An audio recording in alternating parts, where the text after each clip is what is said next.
Okay, so it looks like the United States of America is on absolute fire. And it comes from, sort of Donald Trump's rage and his mission to essentially get anyone who is not an American out of America. So he's given carte blanche to his border security agents, ICE, who are essentially just carrying out his bidding. He's breaking the country in half, man. He's breaking the country in half, and I'm hugely convinced that a lot of this is actually just to do with diverting from the Epstein files. I think if there's one thing Trump understands, it's essentially how the people work, and he understands that if you put something else outrageous in the media, everyone will stop talking about the Epstein stuff. And I'm pretty sure that's what he's doing. He's causing absolute outrage, and it comes from the recent killing of the ICU nurse, Alex Pretti.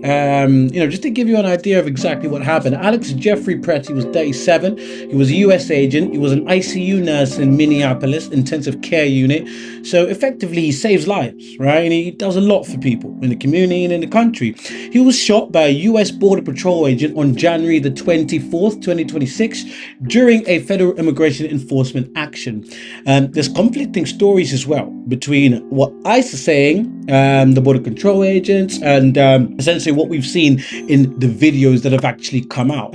They came out and said, he was combatant, he had a weapon, all this and all that. He does have a registered weapon, but he didn't have it out at that time. He was effectively protesting, and that came from a very similar incident which happened a couple of weeks before, and that's the reason he was out. Now, it's very clear to see here, he doesn't have a weapon.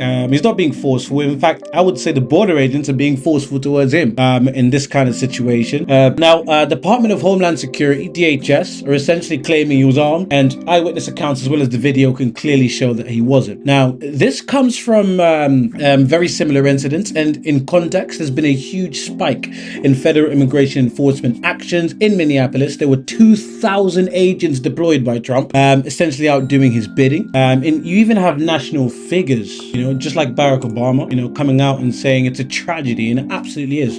It's very sad this man has died. He's an American citizen, and he was killed by someone who's supposedly supposed to be enforcing rules for the American people. And I just think it's wrong. Barack Obama came out and, he said he called for a wake-up call. He said this is a wake-up call, and he's putting pressure on the agents. It's a heartbreaking tragedy and a wake-up call to every American, regardless of the party, that many of our core values as a nation are increasingly under assault. And I definitely agree with that. This is just the most recent incident. Trump and the ICE agents have been doing similar things. There was a fatal shooting, unfortunately, a few weeks back. Fatal shooting sparked scrutiny of killings in Trump's immigration crackdown. The killing of Minneapolis woman by an immigration agent and the subsequent attempts to label her a domestic terrorist have caused outrage in the city and across the country. But the case has striking similarities to a spate of incidents involving agents who have been dispatched across the country to carry out Donald Trump's aggressive deportation agenda during his second term. Renee Good, 37-year-old mother of 3, was fatally shot by an immigration customs enforcement agent, Jonathan Ross, in Minneapolis on Wednesday as she tried to drive away from the officers during a protest against what's going on. This is a mother of 3, right? And you should feel absolutely ashamed. Like, you should ask yourself, and history repeats itself. What am I doing? Who am I doing it for? And is this right and just? As a human being, I think you should question your actions, and we shouldn't just do the bidding of this man. I feel like he's definitely trying to just cause distraction, and that's why he's told these guys to go out there and do whatever they do, knowing that he's basically just deployed a bunch of thugs, I feel like, who are just going to absolutely cause outrage. And what's going on is wrong, and that's not the only incident.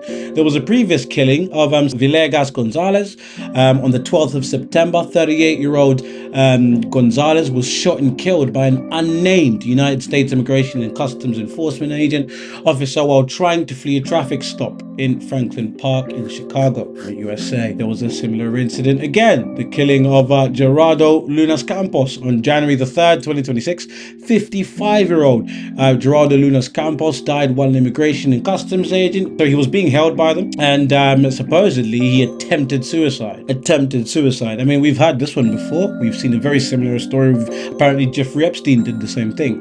Witnesses said he died after being restrained by multiple guards. His death was ruled homicide by El Paso County coroner, and that it was.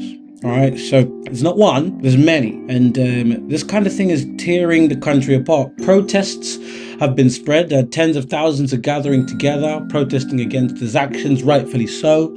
And, critics argue federal immigration operations have become over militarized and dangerous to civilians and communities. And I completely agree with that. At this point, they're pulling, good, hardworking people out of their jobs, scaring the public, and they're supposed to be there to protect the country, and they're actually doing this against their own people, which is crazy to see. It just feels unjust. Civilians are being killed, shot while documenting and enforcing protest activity, not combatant. So they're doing peaceful protests, and they're essentially being killed for it. The government narrative and the public narrative accounts just don't match up. The government is saying these are terrorists. They had guns, they had weapons out against us. But then we can see, and this is why we're thankful in 2026. Everything is on camera, everything's documented. We can see that there's no weapons, and it's just this evil guy who I am very convinced is just trying to draw attention away from the Epstein scandal. We've seen him in the files. We've seen him in historic pictures with Epstein. We've seen him hanging around Epstein when Epstein's crimes were at his peak, when he was doing the worst of the worst. It's clear that these guys were very close friends. You know what I mean? So I think he just wants to put anything else on the news. The country's bottling up, and it's definitely causing a divide. If this doesn't fix, there will definitely be something extreme coming out of it. At this point, I just want to say my condolences to those that have lost their lives and the families, and prayers go out to the people that have lost, significant, family members due to this. I definitely hope it comes to a stop, and I think it starts with even, ICE agents should be able to see that and question, is what we're doing right? Is it okay? Should people be dying, and for what cause? When does it become okay to kill innocent people that are protesting? I think never. And the public outrage is definitely justified. Let me know what you think about this, guys. Yeah, the country is it's on absolute fire, and I'll try and bring more reactions as it comes, but this needs to be stopped. We need to put a stop to this. It's not fair, it's not right. Even Barack Obama once said, if Trump goes to power, he's going to use the military and use whatever forces he has to do his bidding. It looks like exactly what he's doing right now, and he's doing it against his own people, which we've seen in history before. He's not the first one. Hopefully he's the last. But I think we need to wake up as a people, raise awareness upon things like this, and do our best to put a stop to them. They're wrong, and yeah, that's my take on it. Stay reacts, please.